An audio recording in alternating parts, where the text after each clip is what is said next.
اللہ نے اپنے حبیب کی زندگی کی قسم یاد کی. کیوں؟ حکمت کیا ہے؟ بات میں وزن پیدا کرنا نہیں. اللہ کا کلام تمام کلاموں میں سب سے افضل ہے. بات کی سچائی کو بیان کرنا نہیں. ومن اصدق من اللہ قیلا، اللہ سے بڑھ کر زیادہ سچی بات کسی کی نہیں ہو سکتی. اللہ نے جو حبیب کی زندگی کی قسم یاد کی، حکمت کیا ہے؟ حکمت یہ ہے، میں بتانا چاہوں گا آپ کو کہ اللہ پاک ہمیں یہ تنبیہ کرنا چاہتا ہے کہ تم اپنے ذہن و دماغ میں یہ عقیدہ بٹھا لو کہ ہمارے حبیب کی ذات تمام انسانوں میں سب سے افضل و اعلیٰ ہے. یہ عقیدہ بٹھا لو، یہ عقیدہ تمہارے دلوں میں جاگزی ہو جائے، راسخ ہو جائے کہ ہمارے حبیب کی ذات تمام انسانوں میں سب سے افضل و اعلیٰ ہے. کیونکہ یاد رکھیں یہ عقیدہ کہ ہمارے آقا اکرم الاولین والآخرین ہیں، سید ولد آدم ہیں، تمام مخلوقات اور تمام عوالم کے سردار ہیں، یہ عقیدہ ایسا عقیدہ ہے کہ جب تک یہ عقیدہ ہمارے دل میں نہ بیٹھے نا، ہم ایمان کی حقیقت کو نہیں پا سکتے. کیوں نہیں پا سکتے؟ کیونکہ ایمان نیری کلمہ گوئی کا نام نہیں ہے. کلمہ پڑھ لیا اور مسلمان ہو گئے زبان سے، ایسا نہیں ہے.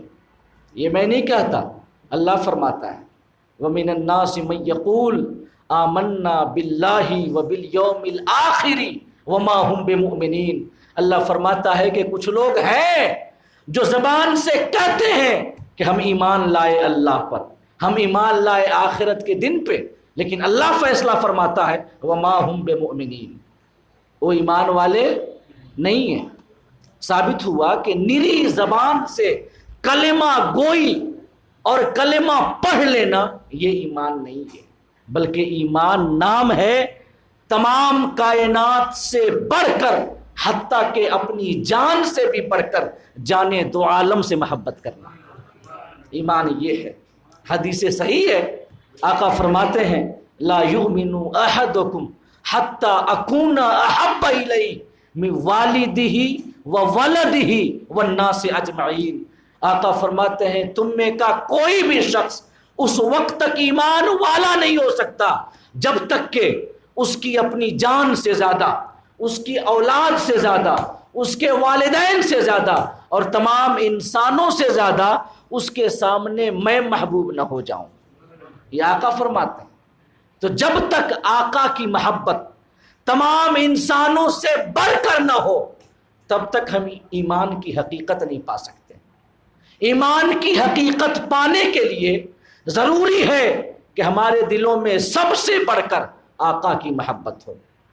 اور دوسری جانب یہ بھی انسان کی فطرت ہے کہ انسان محبت اسی سے کرتا ہے جس کے اندر کچھ فضیلت دیکھتا ہے، کچھ عظمت دیکھتا ہے، کچھ کمال دیکھتا ہے، جس کے پاس کوئی منصب دیکھتا ہے، مقام دیکھتا ہے، درجہ دیکھتا ہے.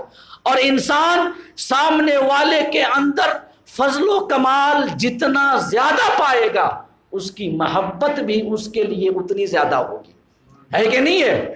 شریعت کا مطلوب یہ ہے کہ آقا سے سب سے بڑھ کر ہم محبت کریں. انسان کی فطرت یہ ہے کہ جس سے محبت کرتا ہے اس میں فضیلت و عظمت و کمال دیکھتا ہے.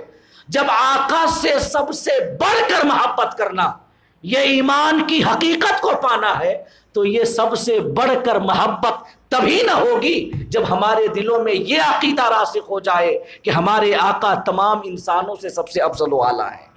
ہمارے آقا اکرم الاولین والآخرین ہیں، انسانیت کے سروں کے تاج ہیں، رحمت للعالمین ہیں. جب تک یہ عقیدہ نہ بیٹھے کہ ہمارے آقا تمام انسانوں میں سب سے افضل ہیں تب تک ہم آقا سے سب سے بڑھ کر محبت کیسے کریں گے؟ اگر یہ بتایا جائے اور یہ عقیدہ ہمارے ذہن و دماغ میں بیٹھ جائے کہ ہمارے آقا ویسے ہی ہیں جیسے ہم عام انسان، معاذ اللہ، ہمارے آقا بڑے بھائی کی طرح ہیں لہٰذا ان کی تعظیم بڑے بھائی کی طرح کرنی چاہیے. اگر کسی کا عقیدہ یہ ہو کہ ہمارے آقا کی حیثیت محض ایک پیغامبر کی تھی، ڈاکیا کی تھی معاذ اللہ رب العالمین، انہوں نے پیغام پہنچا دیا، کام ختم۔ اگر ہمارا عقیدہ یہ ہو کہ ہمارے آقا پیٹھ پیچھے نہیں دیکھتے، ہمارے آقا دیوار کے پیچھے نہیں دیکھتے، ہمارے آقا دور سے ہمارے سلاموں کو نہیں سنتے، ہمارے آقا دور سے ہماری آوازوں کو نہیں سنتے، یا رسول اللہ کے نعروں کو نہیں سنتے، اگر ہمارا یہ عقیدہ ہو تو کیا کبھی بھی آقا سے سب سے بڑھ کر محبت ہمارے دل میں پیدا ہو سکتی ہے؟ اور یہ شریعت کا مطلوب ہے کہ آقا سے سب سے بڑھ کر محبت ہو ہمارے دلوں میں۔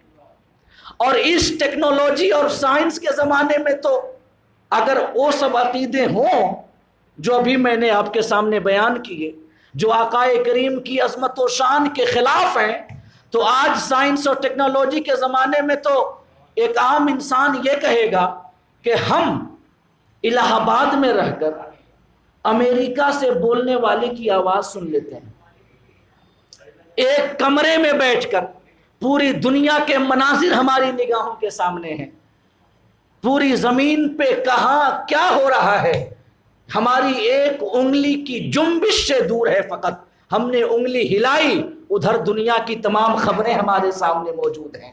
آج زمین کے اندر کہاں معدنیات ہیں، کہاں سونے چاندی کے کان ہیں، کہاں اللہ کی نعمتیں رکھی ہوئی ہیں، انسان ٹیکنالوجی کی مدد سے دیکھ لے رہا ہے۔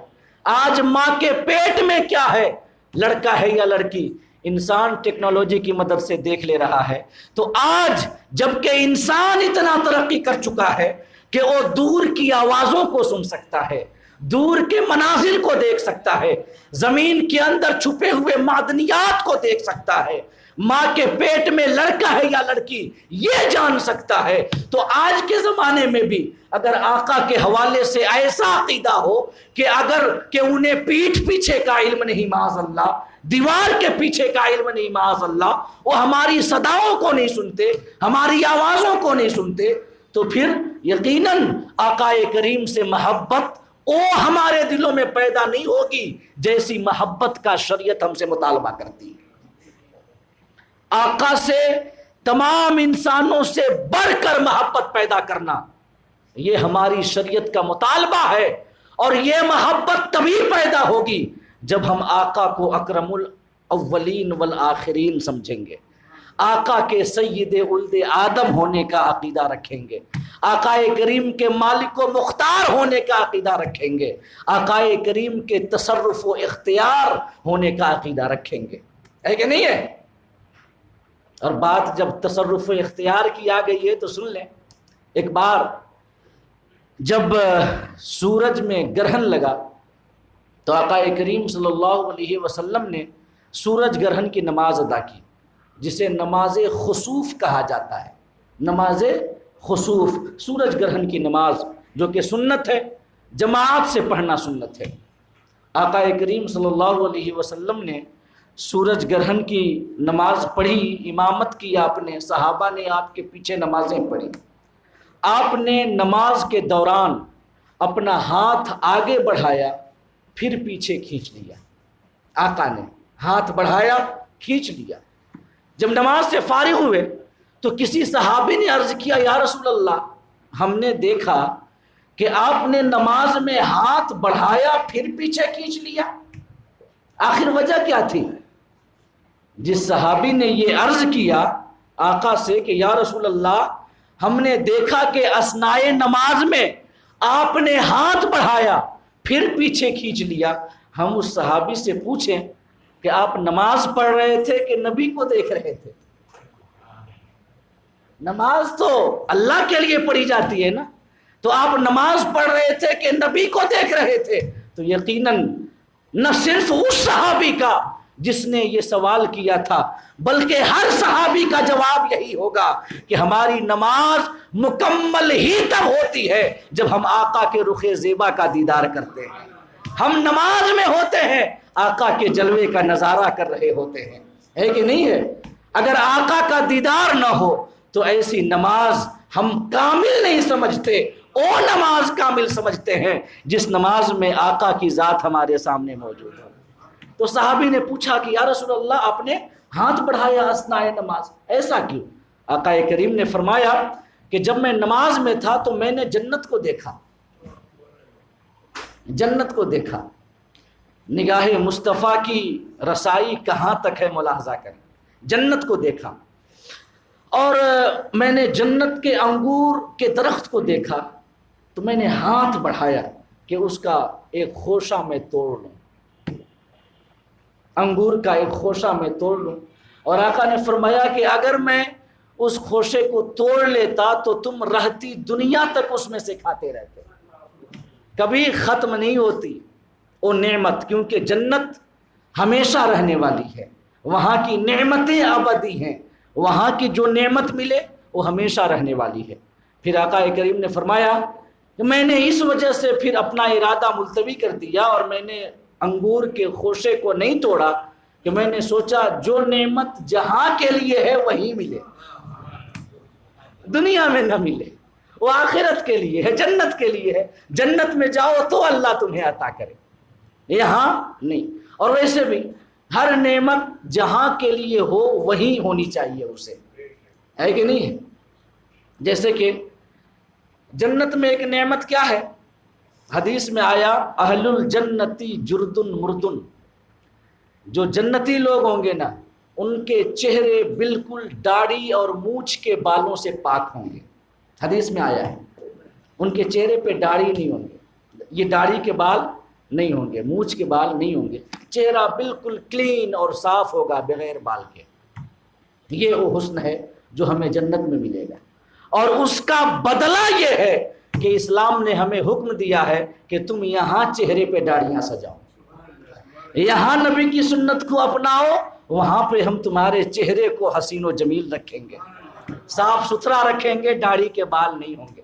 یہ حقیقت ہے، داڑھی سے حسن ذرا سا متاثر تو ہوتا ہے، لیکن وہ حسن جو بغیر داڑھی کے حاصل ہو وہ ہمیں جنت میں حاصل ہونا ہے، اور ہم وہاں چاہتے ہیں تو اس کے لیے ضروری ہے کہ یہاں ہم اس داڑھی کو اپنائیں، یہاں ہم داڑھی کے حسن کو اپنائیں، وہاں پہ بغیر داڑھی والا حسن اللہ پاک ہمیں عطا کرے گا۔ اہل الجنتی جردن مردن۔ آقا نے فرمایا میں نے سوچا کہ انگور جو جنت کے انگور ہیں تم وہی کھاؤ، وہاں کی نعمت ہے وہیں تمہیں ملے۔ تو میں اس واقعے سے، اس روایت سے بتانا یہ چاہتا ہوں آپ کو کہ آقا کریم صلی اللہ علیہ وسلم مدینہ میں سورج گرہن کی نماز ادا کر رہے ہیں، آپ کی نگاہ جنت تک پہنچ گئی۔ جنت کہاں ہے؟ ساتوں آسمانوں کے قرا سے باہر ہے جنت، ساتوں آسمان۔ پہلا آسمان ایک سرکل ہے، بیچ میں زمین ہے، سرکل آسمان بیچ میں زمین، پھر اس کے اوپر ایک اور آسمان، ایک اور، ایسے 7 آسمان، ساتوں آسمانوں سے باہر جنت ہے۔ آقا کریم کی نگاہ ساتوں آسمانوں سے باہر جنت تک پہنچی۔ جب آقا کی نگاہ ساتوں آسمانوں کے قرا سے باہر جنت کو دیکھ سکتی ہے تو الہ آباد میں ان کا امتی کس حال میں ہے نہیں دیکھ سکتی آقا کی نگاہ؟ آقا کریم کے ہاتھ، آپ نے ہاتھ بڑھائے، آپ نے فرمایا میں نے چاہا کہ جنت کا خوشہ توڑ لوں۔ آپ کے ہاتھوں کی پہنچ اور رسائی جنت تک ہے۔ آقا کریم کے تصرف کو ملاحظہ کریں، اختیار مصطفیٰ کو دیکھیں، آقا کریم کے مبارک ہاتھوں کی طاقت دیکھیں۔ آقا فرماتے ہیں میں نے ہاتھ بڑھایا کہ جنتی انگور کا خوشہ توڑ لوں۔ میں عرض کرنا چاہوں گا کہ آقا کریم کے ہاتھوں کی پہنچ یہاں تک ہے، آقا کا اختیار یہاں تک کہ وہ ساتوں آسمانوں سے باہر جنت تک پہنچ سکے، تو کیا وہ یہاں انڈیا میں کوئی ان سے محبت کرنے والا ہو، انہیں مصیبت میں پکارے تو کیا آقا کے ہاتھ مدد کو نہیں پہنچ سکتے؟ جن کے ہاتھ جنت تک پہنچ سکتے ہیں اس زمین تک کیوں نہیں پہنچ سکتے؟ اور یہ ہمارا عقیدہ ہے، آسمان و زمین کا ہر ذرہ ہر نبی کے ہمیشہ پیش نظر ہے۔ کوئی نبی اور رسول ایسا نہیں جس کی نگاہوں سے، جس کے دائرہ اختیار و تصرف سے ساتوں آسمان، ساتوں زمین، بلکہ کل کائنات کا کوئی ذرہ باہر ہو۔ ہمارے آقا کا یہ تصرف و اختیار۔ تو میں عرض کرنا چاہتا ہوں اور بتانا یہ چاہتا ہوں کہ آقا کی عظمت و کمال کو دل میں بٹھائیں، تبھی آقا سے سب سے بڑھ کر ہمارے دلوں میں محبت پیدا ہوگی۔ اور اگر آقا سے سب سے بڑھ کر ہمیں محبت کرنی ہے اور آقا کو صاحب فضل و کمال ہے ہمارے آقا، یہ عقیدہ اپنے دلوں میں بٹھانا ہے تو پھر قرآن دیکھ لیں اور قرآن پڑھ لیں، اور قرآن میں خدا نے کیسے اپنے حبیب کی مدحت سرائی کی ہے اسے دیکھ لیں۔ یوں تو پورا قرآن آقا کریم صلی اللہ علیہ وسلم کی مدحت سرائی سے بھرا ہوا ہے کہ نہیں؟ قرآن کیا ہے؟ آقا کریم کی مبارک اداؤں ہی کی تو کتاب ہے۔ حضرت عائشہ سے پوچھا گیا تھا کہ آقا کے اخلاق کے بارے میں بتائیے، حضرت عائشہ نے فرمایا تھا ان کا اخلاق قرآن ہے۔ ایک شاعر کی نظم ہمیں یاد آتی ہے، بڑی پیاری اور خوبصورت نظم ہے، ذرا سماعت کریں۔ عادت تو نہیں ہے یوں عام طور سے شعر و شاعری کی، لیکن سنیں ایک شاعر کی نظم موقع کی مناسبت سے بڑی اچھی ہے۔ شاعر کہتا ہے ایک مصور تھا اپنے ہنر میں یکتا، مصور فوٹوگرافر، ایک مصور تھا اپنے ہنر میں یکتا، سن کے آواز وہ تصویر بنا دیتا تھا۔ ایک روز بصدناز یہ میں نے اس سے کہا، ایک تصویر ذرا شہنشاہ دو عالم کی بنا، ایسی تصویر جس سے ظاہر ہو ہر بات ان کے کردار کے سب ظاہر و باطن حالات۔ کیا مصور تھا عجب، واقف اسرار تھا، یعنی صاحب وصف تھا، صاحب کردار تھا وہ، یعنی امت کا بڑا مونس و غمخوار تھا وہ۔ الغرض سوچتا ہوں کتنا سمجھدار تھا وہ۔ ایک روز اس نے دکھائی شہ لولاک کی شان، لا کر رکھ دیا اس نے میرے سامنے قرآن، اور کہنے لگا لو دیکھ لو تصویر ہے یہ، جس کی تفسیر ہے آقا وہی تحریر ہے یہ۔ اس میں یاسی ہے کہیں تو کہیں طٰہٰ ہے، کہیں واللیل کہیں والشمسی وضحاہا ہے۔ پردہ غیب سے جب میں نے نبی کو دیکھا، منہ سے میرے بے ساختہ یہ اس دم نکلا، لا یمکن الثناء کما کان حقہ بعد از خدا بزرگ توئی۔ قصہ مختصر۔ یا رسول اللہ آپ کی مدحت سرائی خدا کرتا ہے۔ اعلیٰ حضرت فرماتے ہیں اے رضا خود صاحب قرآن ہے مداح حضور۔ اعلیٰ حضرت عظیم البرکت ارشاد فرماتے ہیں اے رضا خود صاحب قرآن ہے مداح حضور، تجھ سے کب ممکن ہے پھر مدحت رسول اللہ کی۔ تو یا رسول اللہ اللہ آپ کی تعریف کرے، ہم تعریف نہیں کر سکتے آپ کی شان کے لائق، ہم تو اتنا کہتے ہیں اور قلم توڑ دیتے ہیں کہ بعد از خدا بزرگ توئی۔ قصہ مختصر، یہ مختصر حاصل کلام بات یہ ہے، خدا کے بعد اگر کوئی عظیم ہستی اس کائنات میں ہے تو یا رسول اللہ وہ آپ کی ذات ہے۔ تو پورا قرآن آقا کی مدحت سرائی میں بھرا ہوا ہے، لیکن خاص طور سے آقا کی عظمت، آقا کے فضائل و مناقب اور آقا کریم کی رفعت و شان کو اگر سمجھنا ہو تو قرآن کی وہ آیتیں دیکھ لیں جن آیتوں میں اللہ پاک نے اپنے حبیب اور اپنے حبیب سے منسوب چیزوں کی قسمیں یاد کی ہیں۔ ایک تو وہ آیت کریمہ جو میں نے تلاوت کی ہے، لعمرک، محبوب تمہاری زندگی کی قسم۔ اللہ اپنے حبیب کی زندگی کی قسم یاد کرتا ہے۔ کہیں پہ قرآن میں اللہ پاک اپنے حبیب صلی اللہ علیہ وسلم کے رخ زیبا کی قسم یاد کرتا ہے تو یوں فرماتا ہے والضحیٰ، محبوب تمہارے روشن مکھڑے کی قسم۔ کبھی آپ کے زلف دوتا کی قسم یاد کرتا ہے تو یوں فرماتا ہے واللیل اذا سجا، محبوب آپ کی گھنیری زلفوں کی قسم۔ کبھی آقا کریم کے مبارک زمانے کی قسم یاد کرتا ہے تو یوں فرماتا ہے والعصر ان الانسان لفی خسر، محبوب تمہارے زمانے کی قسم جس میں تم سانس لیتے ہو انسان یقیناً گھاٹے میں ہے۔ کبھی شہر مکہ کی قسم یاد کرتا ہے تو یوں اللہ پاک ارشاد فرماتا ہے لا اقسم بہذا البلد، میں قسم یاد کرتا ہوں اس شہر مکہ کی، بندہ عرض کرتا ہے مولا تو شہر مکہ کی کیوں قسم یاد کرتا ہے؟ کس چیز نے شہر مکہ کو عظمت بخشی کہ تو رب ہو کر قسم یاد کرے؟ اللہ پاک جواب دیتا ہے اسی صورت میں، لا اقسم بہذا البلد، محبوب میں شہر مکہ کی قسم یاد کرتا ہوں۔ مولا کیوں؟ اللہ فرماتا ہے وَأَنْتَ حِلٌّ بہذا البلد، میں شہر مکہ کی قسم فقط اس وجہ سے یاد کرتا ہوں کہ اس شہر کی مٹی نے ہمارے حبیب کے قدموں کو بوسا دیا ہے۔ اعلی حضرت پکار اٹھتے ہیں کھائی قرآن نے خاک گزر کی قسم، اس کفے پا کی عظمت پہ لاکھوں سلام۔ تو قرآن کی وہ آیتیں جو آقا اور آقا سے منسوب چیزوں کی قسمیں بیان کرتی ہیں، وہ آیتیں آقا کی عظمت اور آقا کے مقام کو اور واضح طور سے ہمارے سامنے بیان کرتی ہیں۔ تو ذرا اللہ پاک نے دیکھیں اپنے حبیب کی زندگی کی قسم یاد کی، فرمایا لعمرک، محبوب تمہاری زندگی کی قسم۔ اس کے بعد اللہ نے کون سا مضمون بیان کیا؟ اللہ پاک نے فرمایا انہم لفی سکرتہم یعمہون، محبوب تمہاری زندگی کی قسم، تمہارا قبیلہ جو قریش ہے نا، وہ اپنی گمرہی اور ضلالت کے نشے میں بھٹک رہا ہے۔ حبیب کی مبارک حیات طیبہ کی قسم یاد کرنے کے بعد اللہ پاک نے کفار قریش کے کفر کا بیان کیا، کفار قریش کی گمرہی کا بیان کیا، کفار قریش کے کفر و شرک کی وادیوں میں بھٹکنے کو بیان کیا، کفار قریش کے ضلالت اور گمرہی کے نشے میں حیران و پریشان اور متردد رہنے کو بیان کیا۔ کیا نسبت ہے دونوں میں؟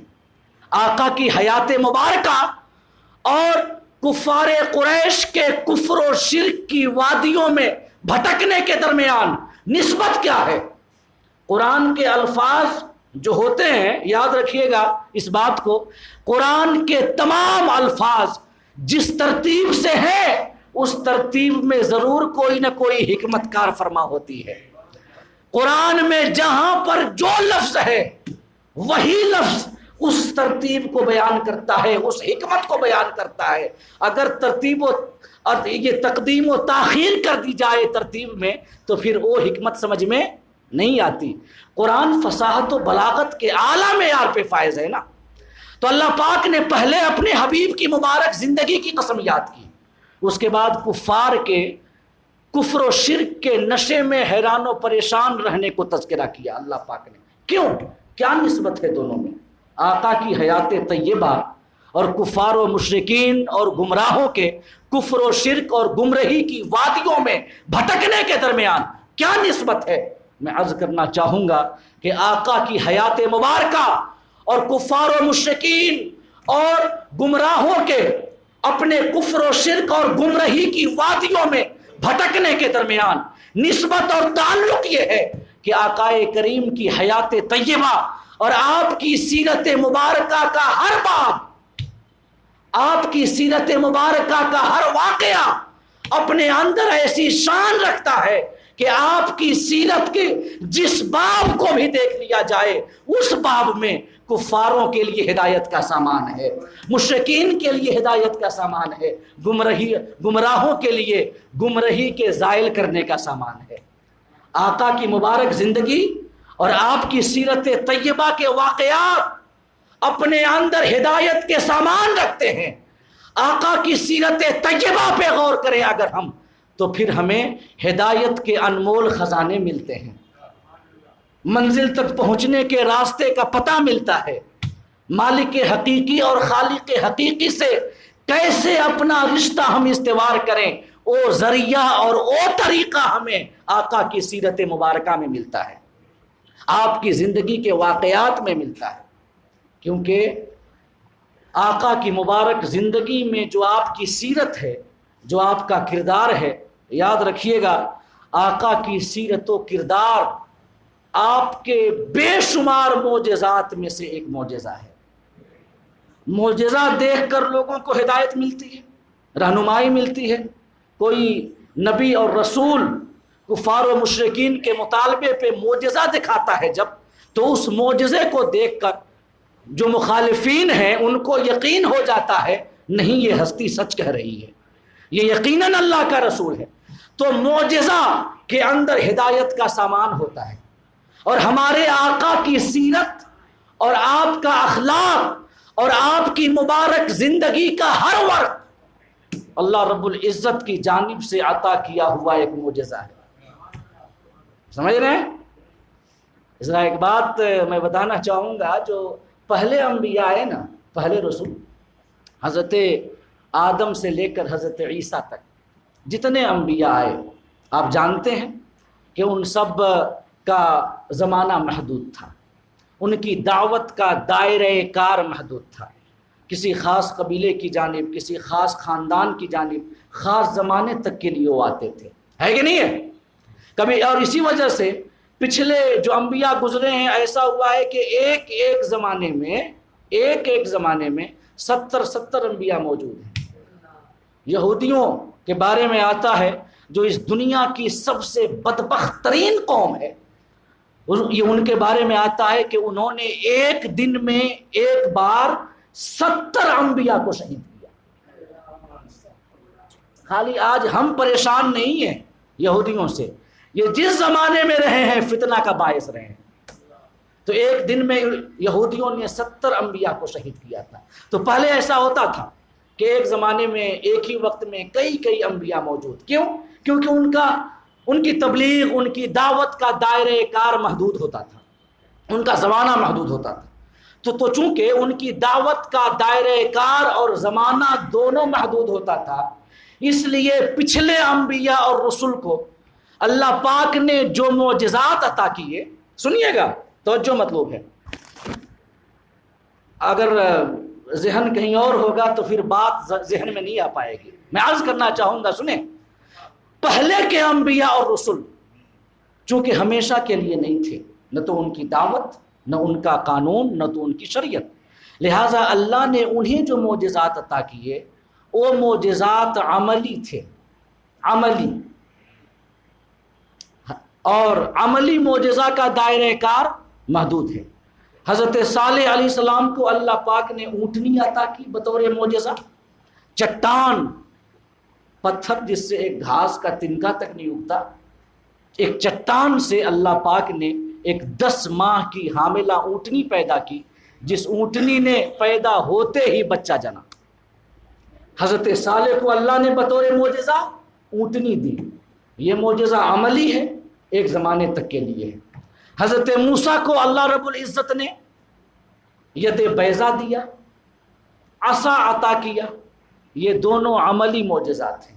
حضرت داؤد کو اللہ پاک نے جو معجزہ دیا، ان کے ہاتھوں میں لوہا موم کی طرح نرم ہو جاتا تھا، اور پھر وہ جو شکل دینا چاہتے اس لوہے کو دے لیتے تھے، یہ معجزہ بھی عملی ہے، اس کا دائرہ کار محدود ہے۔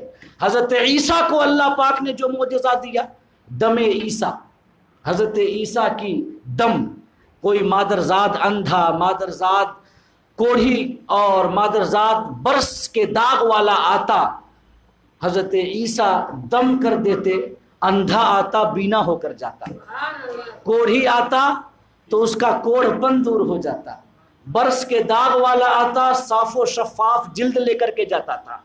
تو یہ معجزات عملی ہیں، دائرہ کار ان کا محدود ہے، لیکن چونکہ ہمارے آقا جب مبعوث ہوئے تمام انسانوں کی جانب مبعوث ہوئے، قیامت تک جتنے انسان پیدا ہوں گے سب انسانوں کی جانب۔ قرآن کی زبان میں آقا نے اعلان کیا، یا ایھا الناس انی رسول اللہ علیکم جمیعا، اے انسانوں میں تم سب کی جانب اللہ کا رسول بن کر آیا۔ اور ایک حدیث میں تو یہاں تک آقا نے اس میں پھر بھی انسان، قرآن میں انسان کا تذکرہ ہے، حدیث میں آیا ارسلت الی الخلق کافہ، آقا فرماتے ہیں اللہ نے مجھے اپنی تمام مخلوقات کی جانب رسول بنا کر بھیجا۔ اللہ کی ہر مخلوق خواہ جاندار ہو یا بے جان آقا کی عظمت کو پہچانتی ہے، سوائے سرکش انسانوں اور جنوں کے۔ جو انسان ہدایت سے دور ہیں، جو جن ہدایت سے دور ہیں، ان کے علاوہ ہر مخلوق آقا کو جانتی ہے کہ وہ باعث تکوین کائنات ہیں، وہ رحمت للعالمین ہیں، وہ مخلوقات میں سب سے افضل و اعلیٰ ہیں، سب جانتے ہیں۔ ہمارے آقا کی نبوت اور رسالت کا دائرہ کار محدود نہیں تھا، آپ کا زمانہ محدود نہیں تھا، لہٰذا ہمارے آقا کے لیے ایسے معجزے کی حاجت تھی جو معجزہ عملی نہ ہو بلکہ علمی ہو۔ عملی معجزہ کا دائرہ کار محدود ہوتا ہے، لیکن علمی معجزہ کا دائرہ کار محدود نہیں ہوتا۔ اللہ پاک نے بے شمار اپنے حبیب کو عملی معجزات عطا کیے۔ شاعر کہتا ہے حسن یوسف دم عیسیٰ ید بیضا داری، آنچے خوباں ہما دارن تو تنہا داری۔ یا رسول اللہ، اللہ نے آپ کو یوسف کا حسن بھی عطا کیا، حضرت موسیٰ کا ید بیضا بھی عطا کیا، حضرت عیسیٰ کی دم بھی عطا کی، وہ تمام فضائل و مناقب جو تمام انبیاء اور رسول کو اللہ نے فردن فردن عطا کیے، تو ہما داری یا رسول اللہ سب آپ کے اندر موجود ہے۔ تو بے شمار عملی معجزات ہیں ہمارے آقا کے، لیکن ہمارے آقا کے دو معجزات ایسے ہیں جو عملی نہیں بلکہ علمی ہیں، علمی ہیں، جن کا دائرہ کار محدود نہیں ہے، جن کے لیے کوئی زمانہ محدود نہیں ہے۔ وہ معجزات جیسے آقا کی حیات ظاہری میں کفار کو چیلنج کرتے تھے، آج بھی چیلنج کرتے ہیں۔ آقا کی نبوت و رسالت کے لیے جیسے وہ حیات ظاہری میں دلیل تھے، آج بھی وہ دلیل ہیں۔ وہ دو علمی معجزات کون ہیں؟ ایک ہے قرآن اور دوسرا معجزہ ہے ہمارے آقا کی سیرت، آقا کا اخلاق۔ قرآن بھی ایسا معجزہ ہے جو کہ آقا کریم صلی اللہ علیہ وسلم کو اللہ پاک نے دعوی نبوت و رسالت کے لیے علمی معجزہ دیا۔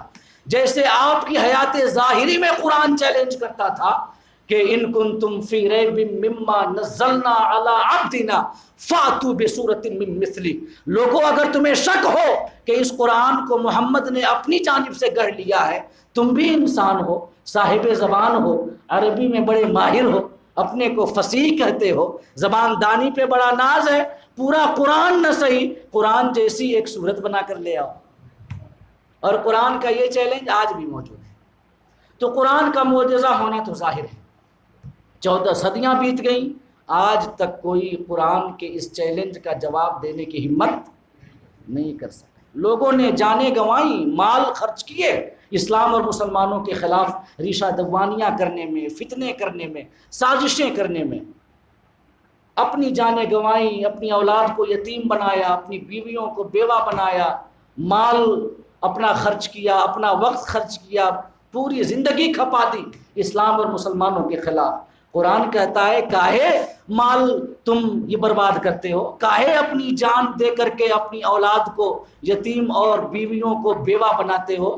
اگر اسلام اور مسلمان کو ختم کرنا چاہتے ہو تو قرآن جیسی ایک صورت بنا کر لے آؤ، ختم ہو جائے گا، ہے کہ نہیں ہے؟ لیکن اللہ پاک نے بعد میں فرما دیا فَإِن لَمْ تَفْعَلُوا وَلَن تَفْعَلُوا فَاتَّقُوا النَّارَ الَّتِي وَقُودُهَا النَّاسُ وَالْحِجَارَةُ أُعِدَّتْ لِلْكَافِرِينَ۔ اللہ فرماتا ہے تو اگر تم نہ کر سکو، قرآن جیسی صورت نہ بنا سکو، اس کے بعد اللہ فرماتا ہے وَلَن تَفْعَلُوا، اور سن لو تم ہرگز نہیں بنا پاؤ گے۔ اللہ پاک نے فرما دیا ہرگز نہیں بنا پاؤ گے۔ فَاتَّقُوا النَّارَ الَّتِي وَقُودُهَا النَّاسُ وَالْحِجَارَةُ، اس جہنم کی آگ سے ڈرو جس کا ایندھن انسان ہے اور پتھر ہے، اُعِدَّتْ لِلْكَافِرِينَ، جو کافروں کے لیے اللہ پاک نے تیار کر رکھا ہے۔ تو قرآن کا معجزہ ہونا ظاہر ہے۔ آقا کا کردار کیسے معجزہ ہے، آقا کی سیرت کیسے معجزہ ہے، اس حوالے سے ذرا معجزہ کی تعریف پہ غور کریں۔ معجزہ کہتے کسے ہیں؟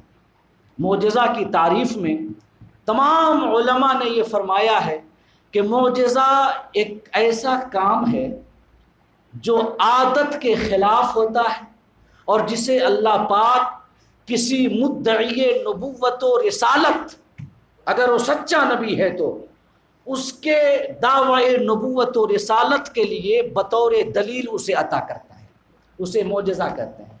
معجزہ ایسا کام ہے جو نبی اور رسول اپنی نبوت و رسالت کی دلیل کے بطور لوگوں کے سامنے اور قوم کے سامنے پیش کرتے ہیں، اور وہ کام خلاف عادت ہوتا ہے۔ کیا ہوتا ہے؟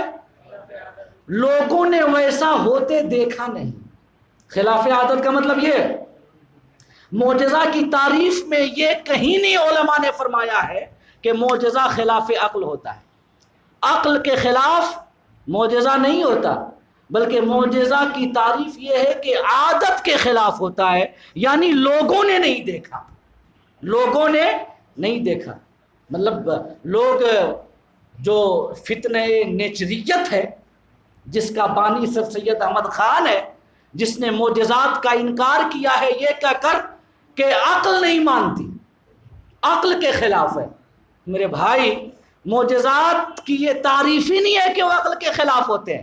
معجزات عقل کے خلاف نہیں ہوتے، معجزات عادت کے خلاف ہوتے ہیں، تمہاری عادت کے خلاف۔ تم نے نہیں دیکھا، تم نے نہیں دیکھا، عقل کے خلاف نہیں ہوتے۔ یعنی ایسا نہیں ہے کہ انسان اپنی عقل سے جو قوانین فطرت، لاز آف نیچر کو جو انسان ایکسپلور کرتا ہے، ظاہر کرتا ہے، تو معجزات لا آف نیچر کے خلاف نہیں ہوتے، قانون فطرت کے خلاف نہیں ہوتے، سمجھ رہے ہیں؟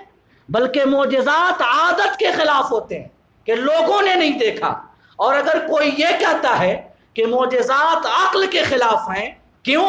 کیونکہ وہ لاز آف نیچر کے خلاف ہیں، کہ جیسے نیچریوں کا بانی سر سید احمد خان صاحب کہتے ہیں، تو میں عرض کرنا چاہوں گا اس دنیا میں آج تک کوئی انسان ایسا پیدا ہی نہیں ہوا جو یہ دعویٰ کرے کہ اس کی عقل نے تمام قوانین فطرت اور تمام لاز آف نیچر کا احاطہ کر لیا ہے۔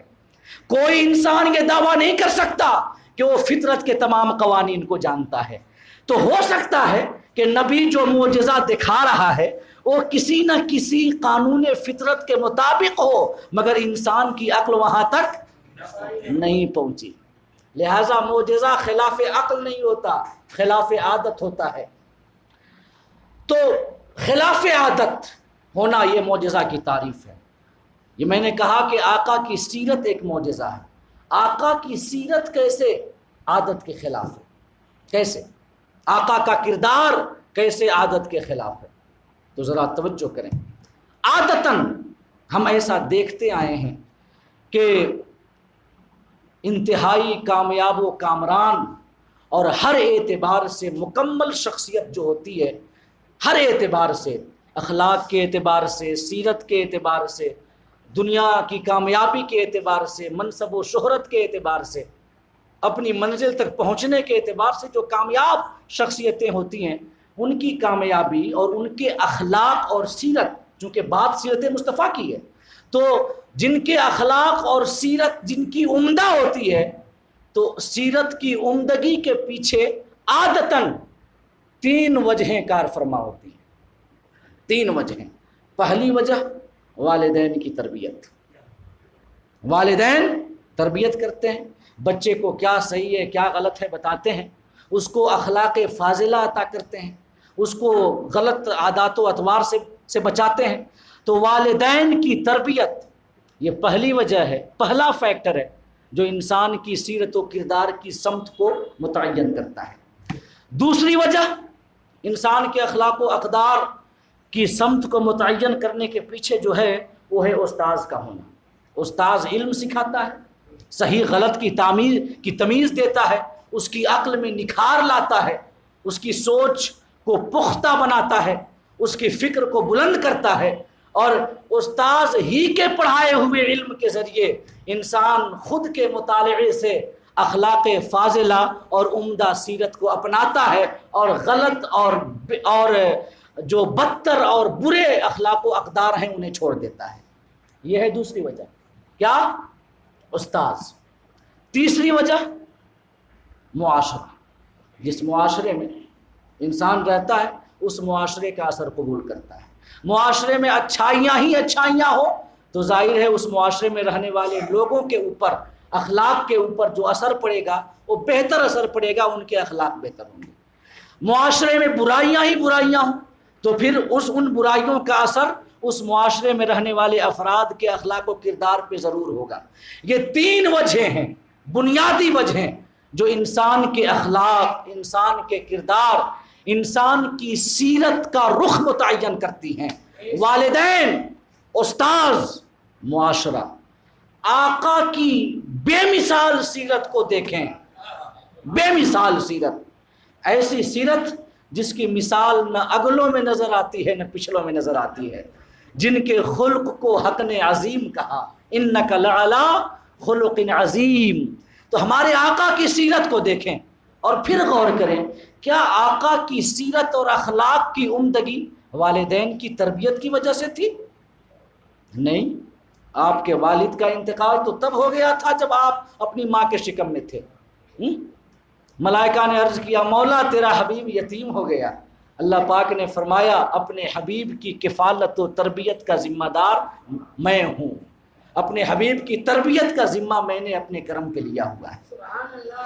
والدہ کا انتقال تب ہو گیا جب آپ کی عمر 6 سال کی ہوئی، لہٰذا والدین کی تربیت کی وجہ سے آقا کی سیرت میں ہمیں عمدگی نظر آتی ہے، ہم نہیں کہہ سکتے۔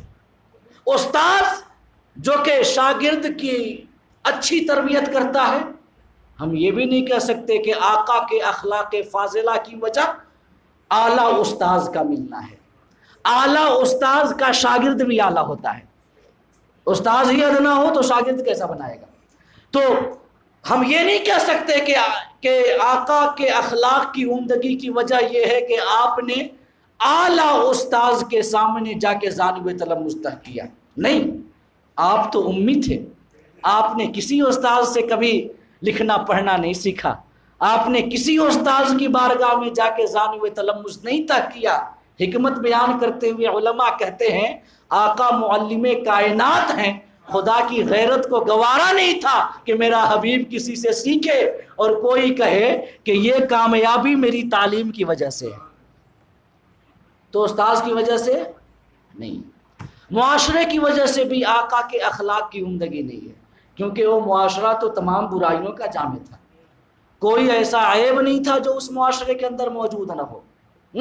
جھوٹ وہ بولتے تھے، یہ بے حیائی اور فحش چیزیں ان کے یہاں عام تھی، یتیموں کو وہ جھڑکتے تھے اور یتیموں کا مال ہڑپ لیتے تھے، بیواؤں کے لیے عرصہ حیات وہ تنگ کر دیتے تھے، بے سہاروں پر ظلم وہ کرتے تھے، چھوٹی باتوں پہ جنگ کی آگ ان کے یہاں بھڑک جاتی تھی، خون کے پیاسے وہ تھے، بربریت ان کے یہاں تھی، کوئی ایسا انسانیت کش عیب نہیں تھا جو اس جاہلی معاشرے میں موجود نہیں تھا، مگر آقا اسی معاشرے میں رہے اور اسی معاشرے میں رہ کر آپ نے ایسا مثال پیش کیا کہ جاہلی عرب میں سے نہ تو کسی آنکھ نے دیکھا نہ کسی کان نے سنا۔ تو آقا کے اخلاق کی عمدگی معاشرے کی وجہ سے بھی نہیں ہے، اولاد کی تربیت کا بھی دخل نہیں ہے، استاذ کی تعلیم بھی وجہ نہیں ہے، معاشرہ کی اچھائیاں بھی وجہ نہیں ہے کہ آپ نے معاشرے سے اچھائیاں لے لی۔ تو پھر آقا کریم صلی اللہ علیہ وسلم کو عمدہ اخلاق کی تعلیم دی کس نے؟ آقا فرماتے ہیں ادبنی ربی فاحسن تعدیبی، لوگوں مجھے ادب میرے رب نے سکھایا ہے اور نہایت عمدہ ادب سکھایا ہے۔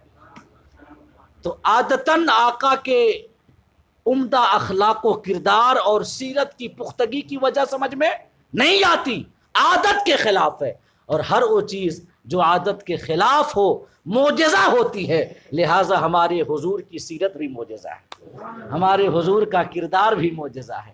گمراہوں کو آقا کی سیرت سے راہ حق کا پتہ چلتا ہے، کفر و شرک کی وادیوں میں بھٹکنے والے آقا کی سیرت کا غیر جانبداری کے ساتھ مطالعہ کر لیں، ایمان کا نور ان کے سینے میں روشن ہو جاتا ہے۔ یہ ہمارے آقا کی سیرت طیبہ کا معجزہ اور اعجاز ہے، اور اگر وقت ہوتا تو آقا کی سیرت طیبہ کی کچھ جھلکیاں میں ضرور پیش کرتا جو کہ اعجاز کے مقام پہ فائز ہیں، لیکن وقت کی کمی ہے اور ختم قادریہ توشے کی بھی فاتحہ ہونی ہے، لہٰذا اپنی گفتگو میں یہیں ختم کرتا ہوں۔